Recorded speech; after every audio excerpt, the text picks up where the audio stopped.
കാലം ഒരുപാടായി നീ ഒരു മോഹമായി മനസ്സിൽ കയറിയിട്ട്. അമ്മാവനും മരുമോനും കൂടി ഒരേ പാത്രത്തിൽ നിന്ന് അതൊരു സുഖമല്ലല്ലോ എന്ന് കരുതി മാറി നിന്നതാ. പറഞ്ഞു, നിനക്കെന്താ വേണ്ടത്? പണമായിട്ടോ അതോ പറമ്പോ പാടമോ? എത്ര ഏക്കർ വേണം? ഒരു നിർബന്ധമേ ഉള്ളൂ, ഞാൻ മടുത്ത് അവസാനിപ്പിക്കുന്നത് വരെ ഞാൻ മാത്രമേ പാടുള്ളൂ. ശേഖര, അസമയത്തൊന്ന് വിളിച്ചപ്പോ വാതിൽ തുറന്നത് ഇരിക്കാൻ ക്ഷണിച്ചതും നിന്റെ കേമത്തരം കണ്ടിട്ടല്ല, എന്റെ മാന്യത. മുഖം കറുത്ത് എന്തെങ്കിലും പറയാൻ ഇടവരുത്താതെ പോവാൻ നോക്ക്. വേണ്ട, നാട്യമൊന്നും എന്റെ അടുത്ത് വേണ്ട. ആദ്യം നീലകണ്ഠൻ, പിന്നെ എന്റെ അമ്മാവൻ. ഇനി ഈ ഏഴിലക്കരയിൽ ആർക്കെങ്കിലും നീ പാവരിക്കുന്നുണ്ടെങ്കിൽ അത് ശേഖരനായിരിക്കണം. അതിന് യോഗ്യം ഞാൻ തന്നെ ഉള്ളൂ. യോഗ്യത? നീലകണ്ഠന്റെയും നിന്റെയും പേര് കൂട്ടി പറയാൻ നീ ഇനി ഒരു ജന്മം കൂടി ജനിക്കണം ശേഖര. ഞാൻ വഴങ്ങിയിട്ടുണ്ട് നീലകണ്ഠന്റെ മുമ്പിൽ. തേടി വന്നതല്ല, ആ പൗരുഷത്തിന്റെ മുന്നിൽ ഞാൻ ചെന്ന് വീഴുകയായിരുന്നു. ഒടുവിൽ എന്നോട് മാറി നിൽക്കാൻ പറഞ്ഞപ്പോൾ എന്റെ നിസ്സഹായാവസ്ഥയിൽ രക്ഷകനായി വന്നതായിരുന്നു നിന്റെ അമ്മാവൻ. ദുരുദ്ദേശത്തോടെയാണെങ്കിലും എനിക്ക് വേറെ വഴിയില്ലായിരുന്നു. നീ ഇപ്പോൾ അഹങ്കരിക്കുന്നുണ്ടാവും നീലകണ്ഠനെ വീഴ്ത്തിയെന്ന്. 10 ആളിന്റെ ബലവും ഇരുട്ടിന്റെ മറവും ഇല്ലാതെ നേർക്ക് നേരെ നിനക്കൊരു ചുക്കം ചെയ്യാൻ കഴിയില്ല. ഇപ്പോഴും ഈ നിലയിൽ 2 കാലി നിവർന്നു നിൽക്കാൻ കഴിയാത്തന്റെ വീരം പറയുന്നു. ചത്താലം ചേരില്ല അവന്റെ മഹത്വം. ഓർമ്മ വെച്ച നാള് തൊട്ട് ഞാൻ അനുഭവിക്കുന്ന നാണക്കേട്. കളിപ്പന്ത് കളിക്കുന്ന മൈതാനത്ത് അമ്പലക്കുളത്തിൽ മുങ്ങാങ്കുഴിയിടുമ്പോ എന്നെ തോൽപ്പിക്കാനായി എന്നും അവനുണ്ടായിരുന്നു. ഇപ്പോ നിന്റെ രൂപത്തിൽ അവൻ എന്നെ ജയിക്കുകയാണ്. ഇല്ല, അവന്റെ നാശം, ഇഞ്ചിഞ്ചായി ചതഞ്ഞുള്ള അവന്റെ മരണം കാട്ടിത്തരാൻ നീ അടക്കമുള്ള എല്ലാവർക്കും. ഇനി എനിക്കത് വ്രതമാണ്. നോക്കിക്കോ.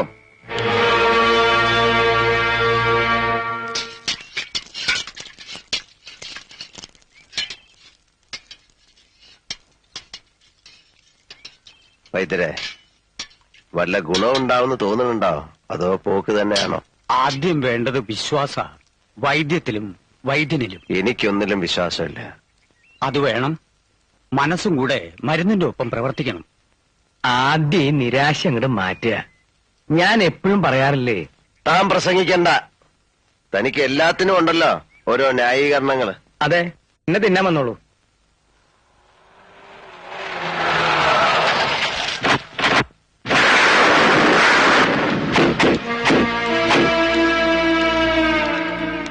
ആരാ അത്? നീലാണ്ട, ഞാനാടാ ശേഖരൻ. നീ ചത്തിട്ടില്ലെന്നറിഞ്ഞപ്പോഴാ എനിക്ക് സമാധാനായത്. ഇനി കളി ഞാൻ തുടങ്ങാൻ പോണേ ഉള്ളൂ. ഓരോന്ന് എണ്ണി പറഞ്ഞു ഞാൻ കുത്തും. എന്നിട്ട് ഇഞ്ചിഞ്ചായി. ഇല്ല, കൊല്ലില്ല. പകുതി ചത്ത നിന്നെ കൊല്ലുന്നതിൽ എന്താ രസം? ചികിത്സ നടക്കട്ടെ, ഞാൻ കാത്തിരിക്കാം. 2 കാലയിൽ എഴുന്നേറ്റ് നടക്കാറാവുമ്പോ നിന്നെ ഞാൻ എന്റെ അടുക്ക വരുത്തും. നീ എന്താടോ ഒന്നും മിണ്ടാത്തത്? എന്താടോ കളവ തന്റെ മുഖത്തൊരു കടുപ്പം?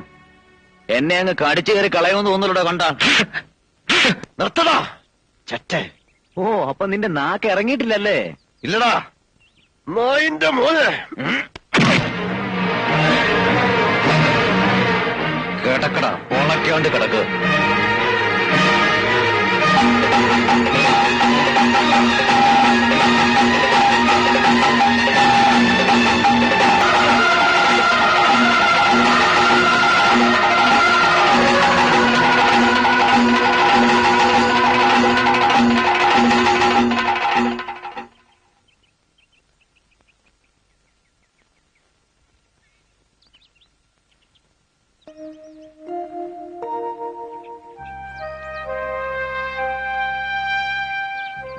ഓ, ഇയാളോ? മരണം മരണം മരണം ആഗ്രഹിച്ചിട്ട് നടക്കാതെ പോയ നിരാശയോ അതോ ഈ കിടപ്പ് കാണുമ്പോഴുള്ള സന്തോഷോ? എന്താ ഇപ്പൊ മനസ്സിലെ? രണ്ടായാലും ജയം തന്നെ. നീലകണ്ഠന്റെ മേൽ ജയം. കുറച്ചുകൂടെ അടുത്തേക്ക് വരാം, വേണമെങ്കിൽ ഒന്ന് കാറ് തുപ്പാം. എന്തിനാ എന്റെ നീല ഇങ്ങനെ ഓരോന്ന് പറയണേ? സത്യമല്ലേ പറഞ്ഞുള്ളൂ ആര്യരെ. നീലകണ്ഠൻ ദ്രോഹിച്ചിട്ടുള്ളവരുടെ കൂട്ടത്തിൽ മുന്നിലല്ലേ ഈ കുട്ടി? ഞാൻ പോകുന്നു വാരമാവ. വന്നതിൽ സന്തോഷമുണ്ട് കേട്ടോ.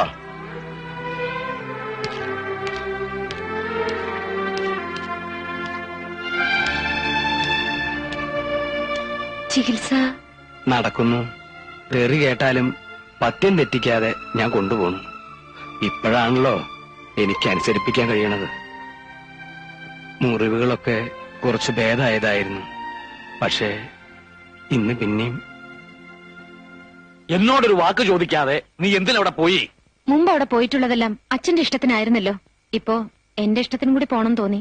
ഭാനോ, പ്രായം തികഞ്ഞ ഒരു പെണ്ണാണ് നീ. ആ ആഭാസൻ പ്രായം ചെന്ന 2 പെൺകുട്ടികളെയും കൊണ്ട് അച്ഛൻ ഈ പറയുന്ന ആഭാസന്റെ അവിടെ പാർക്കാൻ ചെന്നിരുന്നു. എന്നിട്ടൊന്നും സംഭവിച്ചില്ലെങ്കിൽ ഇപ്പൊ തീരെ ഭയക്കണ്ട. എഴുന്നേറ്റ് നിൽക്കാൻ പോലും ആവതില്ലാത്തൊരു മനുഷ്യനാണ് അയാൾ ഇന്ന്. തർക്കുത്തരം വേണ്ട. അച്ഛൻ എങ്ങനെ കഴിയുന്നു ഇങ്ങനെയൊക്കെ മാറാൻ? പോയി കണ്ട് വിവരങ്ങൾ അന്വേഷിക്കേണ്ടത് അച്ഛനല്ലേ? അച്ഛനല്ലേ അയാളുടെ ഔദാര്യങ്ങൾ പറ്റിയിട്ടുള്ളത്? ഉണ്ട ചോറിനുള്ള നന്ദി അതെങ്കിലും കാട്ടണ്ട അച്ഛാ. വേറൊരുത്തന്റെ ഔദാര്യത്തില് ഇപ്പൊ 3 നേരം സുഭിക്ഷയായിട്ട് കഴിയാന്ന് വന്നപ്പോ എല്ലാം മറന്നു. മതി പ്രസംഗിച്ചത്. ഇനി ഞാൻ അറിയാതെ നീ എവിടെ പോകരുത്, മനസ്സിലായോ?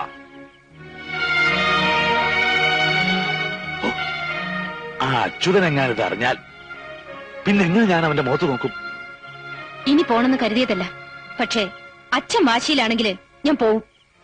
അതിന്റെ പേരിൽ ആരുടെങ്കിലും മുഖത്ത് നോക്കാൻ അച്ഛന് വിഷമമുണ്ടെങ്കിൽ വിഷമിപ്പിക്കാൻ വേണ്ടി തന്നെ മനഃപൂർവ്വം ഞാൻ പോവും. താനോ?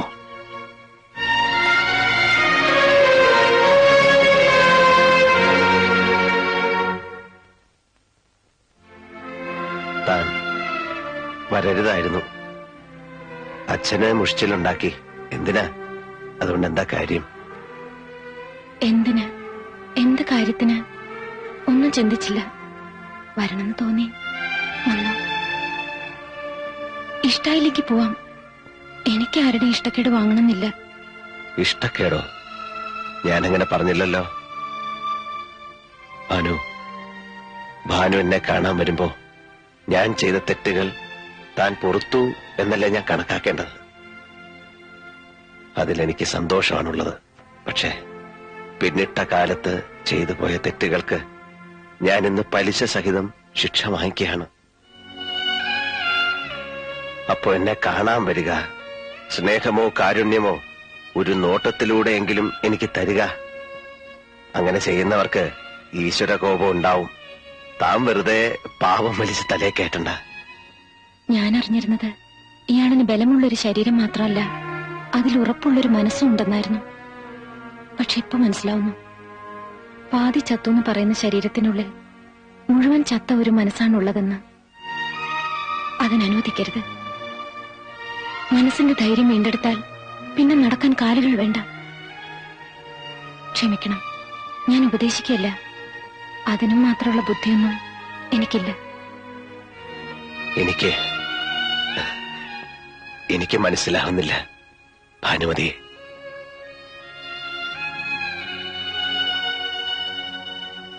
എനിക്ക് തിരിച്ചും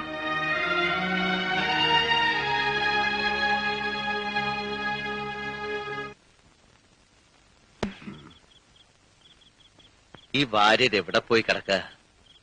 ഭാനുവിന് ഇന്ന് ശരിക്ക് വഴക്ക് കേൾക്കും. ഏയ്, കറണ്ടും വന്നില്ലല്ലോ. എനിക്കിപ്പോ ഇരുട്ടാ ഇഷ്ടം. മുഖം കാണാതെ സംസാരിച്ചിരിക്ക, അതാ നല്ലതെന്ന് തോന്നാ. വാര്യരായിരിക്കും. വാര്യമാനല്ല. പിന്നെ ആരാ അവിടെ? ആ വന്നു അല്ലേ തെമ്മാടി? ഇങ്ങോട്ട് കയറി വരിക. തന്നെ ഒന്ന് കാണട്ടെ. ഇവിടുത്തെ വിശേഷങ്ങളൊക്കെ അറിഞ്ഞില്ലേ? വയ്യ, അങ്ങോട്ട് വന്ന ആ കിടപ്പ് കാണാൻ എനിക്ക് വയ്യ. മനസ്സില് ദൈവങ്ങൾക്കൊപ്പം കൊണ്ടു നടക്കുന്ന ചിത്രമുണ്ട്. അതങ്ങനെ നിന്നോട്ടെ. കിടന്നുപോയി എന്ന് ഞാൻ വിശ്വസിക്കില്ലടോ. പെരിങ്ങോടാ, തനിക്ക് തരാൻ, തന്നോട് പറയാൻ എന്റെ ഒന്നുമില്ലടോ നീലകണ്ഠ. നാവാമുകുന്ദന് കൊടുത്തതിന്റെ ബാക്കി ഇത്തിരി നിവേദ്യമുണ്ട്. അതിന്നാ സ്വീകരിക്കുക.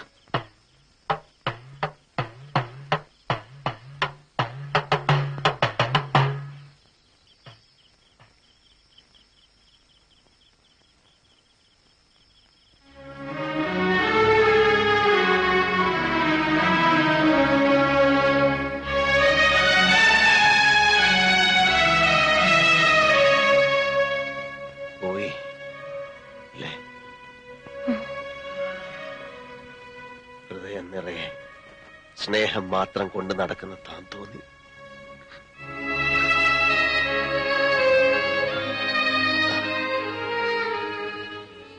ഭാനുമതി, ഞാൻ മരണത്തെക്കുറിച്ച് ചിന്തിച്ചു തുടങ്ങിയിരിക്കുന്നു. ഒച്ചയും അനക്കവും ഇല്ലാതെ നടന്നെത്തി എന്നെ കൊണ്ടുപോകാൻ മരണമെത്തുന്നത് ഞാൻ സ്വപ്നം കാണാറുണ്ട്. അങ്ങനെ സംഭവിക്കുന്നതിന് മുമ്പ് ഒരു തെറ്റിന് പ്രായച്ചിത്തം ചെയ്യാൻ നീ എന്നെ അനുവദിക്കണം. ഭാനു, ആ ചിലങ്ക വീണ്ടും കെട്ടണം. നിനക്ക് ഓർമ്മയുണ്ടല്ലോ, മുമ്പ് ഞാനത് ആവശ്യപ്പെട്ടപ്പോ നീ പറഞ്ഞത് എന്റെ മരണശേഷം മാത്രം അതിനെക്കുറിച്ച് ആലോചിക്കാമെന്നാണ്. ഇപ്പോ മരിച്ചതിന് തുല്യമല്ലേ? പഴയ നീലകണ്ഠൻ മരിച്ചു. ഈ ശരീരം ഒരു പാഴ് വസ്തുവാണ്. ജീവിച്ചിരിക്കുന്നതിന് തെളിവായി ഒരു സ്മാരകം മാത്രം. മറുത്തു പറയരുത്. എന്നോട് കാണിക്കുന്ന ഒരു ദയ, ഒരു പാവത്തിൽ നിന്നെങ്കിലും മുക്തി കിട്ടാൻ ഞാൻ നിന്നോട് അപേക്ഷിക്കുകയാണ്.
ഞാൻ കരുതിയത് അച്ഛൻ അറിയുമ്പോ വലിയ സന്തോഷാവുന്ന. അച്യുതേട്ടന്റെ കാര്യസ്ഥപ്പണി തുടങ്ങിയ പിന്നെ അച്ഛന് തേങ്ങയുടെയും ചക്കയുടെയും കണക്കേ ഉള്ളൂ. നൃത്തവും സംഗീതവും ഒക്കെ മറന്നുപോയി. നിനക്ക് സന്തോഷായോ? എനിക്ക് തൃപ്തിയായി. ചേച്ചി നൃത്തം തുടങ്ങിയാൽ മാത്രമല്ല, മൂപ്പര് തന്നെ അതിന് കാരണക്കാരനായല്ലോ എന്ന് ഓർക്കുമ്പോ.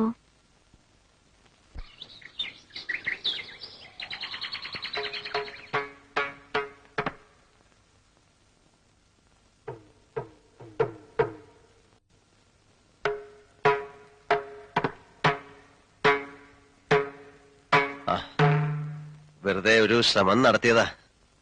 ഭാനു, ഇരിക്കൂ. പണിക്കർ സാറിനെ ഒന്ന് അറിയിക്കായിരുന്നു. അറിയിച്ചു കഴിഞ്ഞല്ലോ. ഭാനു എന്താ കരുതിയത്? മറുപടിയും വന്നു. അദ്ദേഹം വരുന്നുണ്ട്. ഓ, ആ, കൂടെ ഡൽഹിയിൽ എന്റെ സുഹൃത്തായ CS ഉണ്ട്. അയാൾ നാഷണൽ TVക്ക് വേണ്ടി ഒരു പ്രോഗ്രാം തയ്യാറാക്കുന്നുണ്ട്. കേരളത്തിൽ വെച്ച എന്റെ ഷൂട്ടിംഗ്. ഭാനുവാ ആ പരിപാടിയുടെ ഡെമോൺസ്ട്രേഷൻ നടത്തുന്നത്. എങ്ങനെ? ഇത്രയൊന്നും പെട്ടെന്ന്. എന്താ കരുതിയത് നീലകണ്ഠനെ കുറിച്ച്? ഞാനിവിടെ വെറുതെ ഇരിക്കാന്നാ? എഴുന്നേൽക്കണോ? അങ്ങനെ ഒരു ചിന്ത ഇല്ലാതില്ല. ഞാൻ സഹായിക്കാം. പ്രയാസാവും. ശ്രമിക്കാലോ.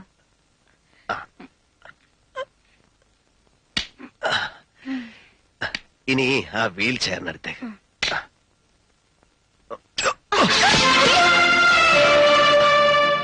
പുതിയ ജന്മമല്ലേ, അപ്പോ പിച്ച വെച്ച് നടന്നു പഠിക്കണം. ഒരുപാട് വീണാലല്ലേ നടക്കാനാവൂ. കണ്ടിട്ടില്ലേ കുട്ടികളെ? എന്താ ഈ കാട്ടണത് നീല? എനിക്ക്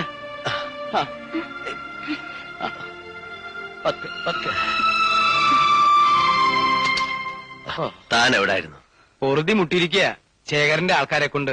പുഴക്കരപ്പറമ്പിൽ ഒരൊറ്റ നാളികേരമില്ല. എന്തിനും ഇപ്പൊ അവറ്റയ്ക്ക് ധൈര്യം ഉണ്ടല്ലോ. ഇവിടെ ഉണ്ടായിരുന്നു തൂണുപോലെ 4 എണ്ണം. സ്വന്തം തടി നോക്കി എവിടെങ്കിലും ഒളിച്ചിരിക്കാവൂ. അവരെ എന്തിനാ കുറ്റം പറയുന്നത്? കണ്ട കാല് തല്ലി ഓടിക്കുന്നല്ലേ അവന്റെ ഭീഷണി. ഞാനൊരു പെറ്റീഷൻ കൊടുത്താലോ എന്ന് വിചാരിക്കുക. പോലീസുകാർക്ക് ഇത്തിരി ചില്ലറ കൊടുത്താലും വേണ്ടില്ല. വേണ്ട, എന്തെങ്കിലും ആവട്ടെ. ഇനിയും വേണ്ട വഴക്കും വക്കാണോ. ഞാനെല്ലാം മറക്ക മനഃപൂർവ്വം.